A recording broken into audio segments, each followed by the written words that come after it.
Welcome to Uriah Heep, the Magician's Podcast. I'll be covering every studio song the band has recorded and every bonus track that I can find. Each week we'll go over a new song from the beginning to where they are currently, and as they keep adding albums, I'll keep adding shows. Let the deep dive party begin.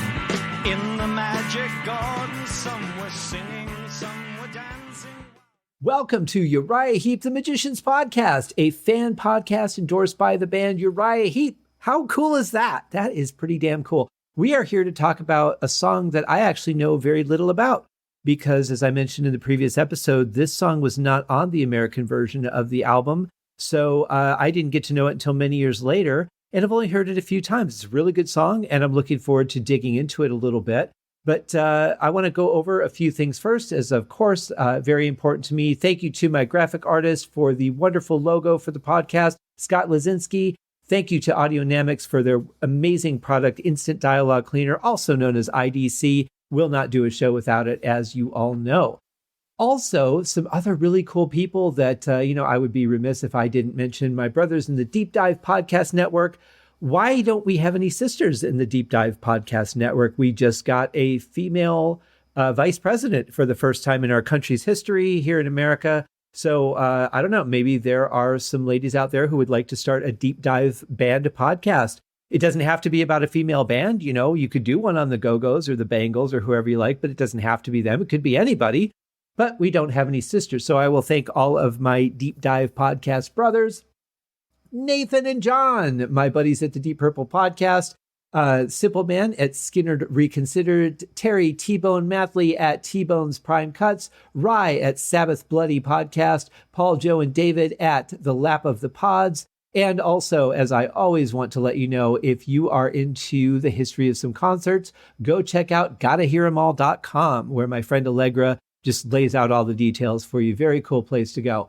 Also, it would be good for you to know where you can follow this show or reach out. You can reach out to us on our Facebook page at Uriah Heep Podcast. Once you go to Facebook, there is also a Twitter page, at Heep Podcast, Instagram at Uriah Heep Podcast, and then the email of uriahheeppodcast@gmail.com. The host website for all of this is at scotthaskin.com, and just click on that Uriah Heep Podcast logo. It takes you right to the page, has all the stuff there, including all the links to the band members that are on Cameo. You can, you can request a congratulations, a happy birthday, whatever you like. You can also send in questions to some of them that have that chat function turned on. That's really weird to me. I haven't selected one for any of these guys yet, but just as kind of a test, I did one, and it cost me $10, and the celebrity never responded to my question. So it's kind of like a weird thing to me. They can just take your money and never respond. That seems kind of weird, but I'm sure these guys wouldn't do that. They're very nice guys. Mick, it doesn't really seem to hold back anything at all. If you've listened to any of the Ask Mick questions, he fields all of it, and he's really not shy. I really respect that. So go check out those Cameo links. Get one for yourself. Get one for a friend. It's a really cool concept. And you can find all those links then on that page. And also then under the shows link, there is a separate page for each season as I add them. And then there will be within the season a separate page for each episode where you'll be able to stream the show. You can also stream it off of the main player, but the main player only has the most 20 recent episodes. Right now, we're only on episode, 6, so that's not really an issue. But down the line, there's going to be a lot in there. And of course, there are the links to all the wonderful podcast outlets where you can listen: Stitcher, Apple Podcasts, iTunes, Spotify, all that good stuff. So go check out the page. And if you haven't already, go check out the Uriah Heep 50th anniversary box set. It is incredibly stunning. You get a lot of great stuff. So go check that out at the uriahheep.com website. I think it's uriah-heep.com website, but there's the link on my page. So just go click it. Really easy. Today, though, we're here to talk about the song Lucy Blues. And, since I'm not as familiar with the song, I want to check in with my resident expert. Why would I not do that? Mick Box. Lucy Blues was written by me and David, and we wrote it as a 12-bar blues, really. There's not a traditional blues guitar part on it. It's more of a worked out piece that just felt right at the time we were doing it. And it gave it a real melancholy feel to the whole thing. And we had some Hammond organ on. Ken put some Hammond organ on, and that sounded really good. And it just had a nice feel about it. So it stayed on the album, and I think it deserves a place there because it was a really cool song, and of course David's vocal, as usual, made everything, and his vocal there is top hole. So it was a good song, very simple, very laid back, and very in the moment at the time. It's interesting how much David and Mick wrote on this album so far. They definitely had a connection on the musical side that you don't find. But, coming from Spice and having worked together there, I imagine that relationship had built a bit there as well.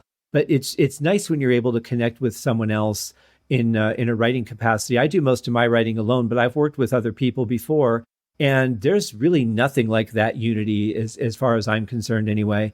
It's something that you just treasure. And it's hard to get that started sometimes, and it's hard to rekindle that sometimes after time away from each other. But it's definitely a very precious thing. And obviously, I mean, from what we've heard so far, it's really paid off well. Come Away Melinda was certainly a perfect example of that. This song, though, Lucy Blues, is interesting because according to the credits in the deluxe CD, the lineup on this is, of course, David Byron on vocals, Mick Box on guitar, Paul Newton on bass, Nigel Olson played drums on this one, and keys were by Ken Hensley. So I find that a little bit interesting. Whether it's accurate or not, I don't know, but certainly interesting, and we'll see how that comes into play, the different style maybe for what Nigel did on the album. And it's certainly another very straightforward song. It's good to have a 12-bar blues on an album, especially a rock album. It's good to kind of have the ability to have the energy and the drive, and then kind of bring it down and take a step back before you do maybe the final couple songs on an album.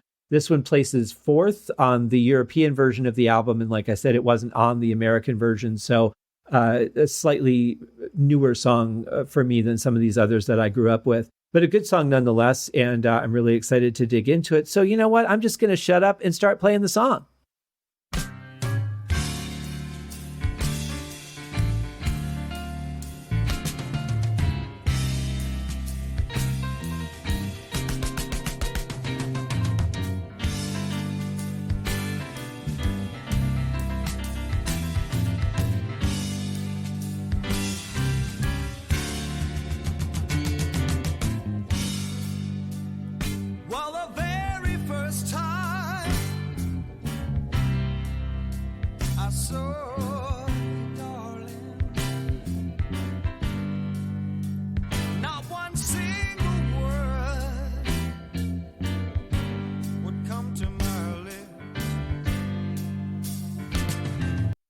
Yeah, I mean, right off the bat, this is what a blues is all about. Really soulful singing, just really good, some piano playing in there, a little bit kind of interesting drums.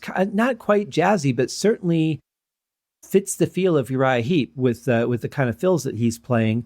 The drums do sound a little bit different to me, though, so that kind of would make sense if it's a different player, even if it was in the same studio.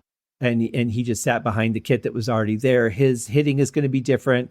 The kick's going to sound a little bit different from the way he plays.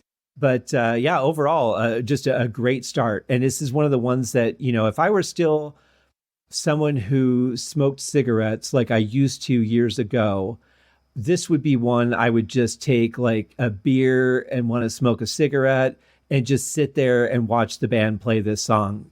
I wouldn't really want to do anything else. It's just a song that, sucks you in right away. And that's great for blues. They do that very well. Yes, the very first time I saw you, darling, not one single word come to my lips. You see, I was so afraid you wouldn't love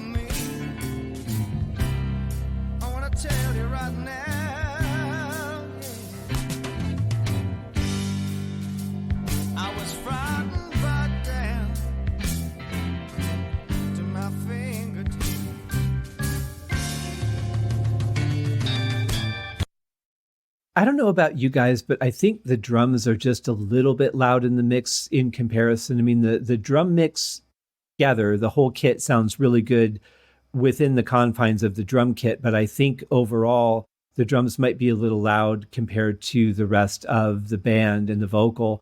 That's just me. You know, everybody has their own taste, and there's certainly no right or wrong answer.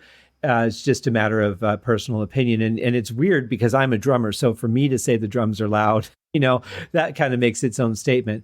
But I think it is drowning out a little bit of the guitar. And I like the vocals. I think if I were singing this song, I would probably tend to push the drive a little bit on it, you know, maybe put a little more grit into it. But I would be wrong if I did that because we still have a ways to go in the song. Typically in a blues, you're going to save that for the last verse or so anyway. You're going to put a little punch in it here and there, but you're really going to hold back until, you know, after the solo when you're doing the last verse and choruses and the passion really needs to come out there. So we'll see if he actually does that. But yeah, this is just a great song. And we need to talk about the connective tissue that's going on in the framework here. Paul Newton's bass is really just keeping it interesting and keeping it together and moving forward as a bass is exactly supposed to do in a song like this. I really like what he's playing here. I like the runs that he's doing and that he's not just playing the root notes. That would be very easy to do in a blues, is to just play the bass, very basic notes that you need to play along with the kick and snare.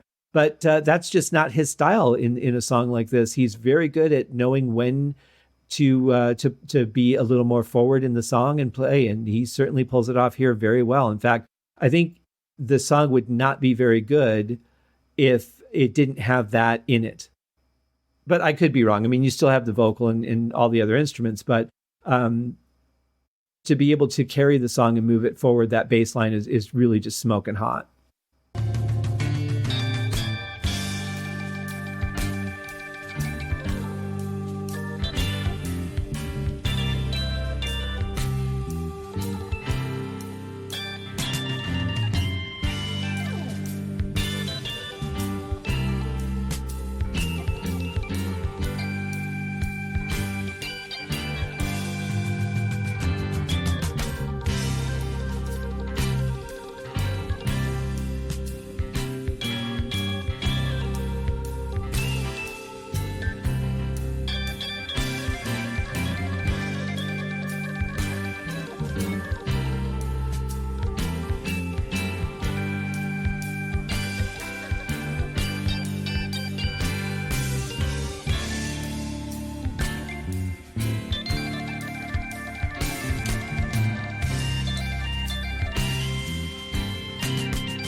What do you even say about that? I mean, that's such fantastic playing.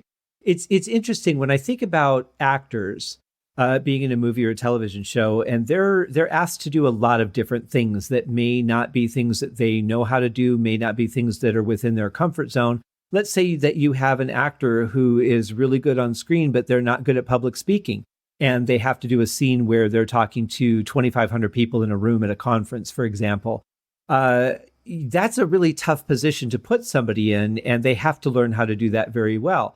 Now, when you listen to this and you think this is not the kind of Ken Hensley solo that you typically think of when you think of him playing, this is very bluesy. This is very classic blues style. And, I would have to wonder, is this something that he had been comfortable with prior to doing a song like this? Or do you just kind of fall into it and go, well, I get how this works. Let me see what I can do. And you play what you play. Interestingly, when I had interviewed him a couple of weeks ago, we had talked, well, I guess it's just a little over a week ago now, but we had talked about that very thing, that the Hammond organ was really meant for this style of music. It was not meant to be a rock instrument. It was meant to be a blues organ. And now he's playing a C3 here, and the sound is just very vibrant, but it's a sound that you would expect, to hear either in like a gospel choir or, in a church or in like a blues band. Certainly not something that you would expect to hear in a rock band. And again, this is still a fairly new integration. It only been a couple of years that the Hammond was being used in rock bands that I'm aware of. But in consideration of that, I mean, he did a lot of things to really create that to be a rock instrument. But here, he's really dialing it back to a blues instrument. And I think what he played here is just a phenomenal solo to go along with this song.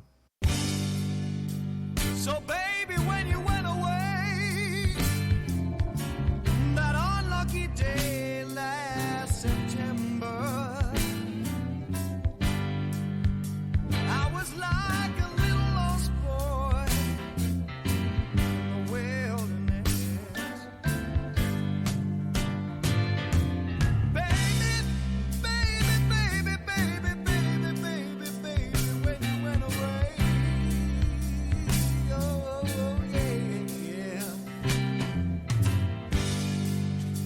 I was like a little lost boy in the wilderness.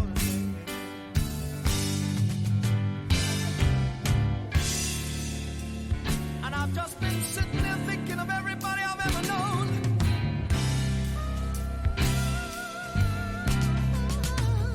Yeah. Well, you know I still love you the best. Yeah, the best.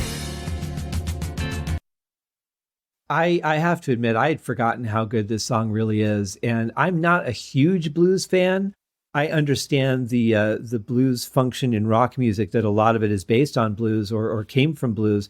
But to just sit there and listen to a blues song is not something that I typically do. But this is a song that I could really listen to over and over. And it's just been a while, and I'd forgotten how great it was. The nice thing here is when you listen to the filler too in the verses. I mean, we tend to be directed towards the story, to the lyrics, and just kind of absorb everything else while there's a singer working. But if you really listen to like these just nice little strums from Mick Box and some accents there, you've got the piano, you've got the Hammond, you've got the drums and the bass, just keeping it all together. There's actually a lot going on dynamically that's really enjoyable. So definitely, as you listen to this song, I encourage you to, take a couple of verses and check that out too, because there's some really cool things happening.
This is a classic case of what Mick was talking about in one of the previous episodes about less being more.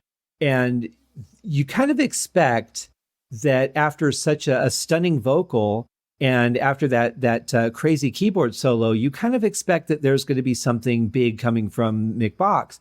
But I love that he doesn't go there. I love that he lays back. He just lets the song kind of play out and supports it, but doesn't really just get into some sort of blistering solo.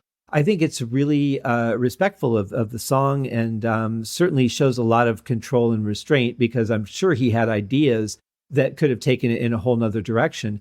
But it's almost kind of a little bit of a Hawaiian style, the way that the guitar sounds there, but definitely within the blues genre as well. I really love it. I love that they didn't make this into something bigger, because they certainly have, as we know, they have the ability to do that. They could have taken this in any direction.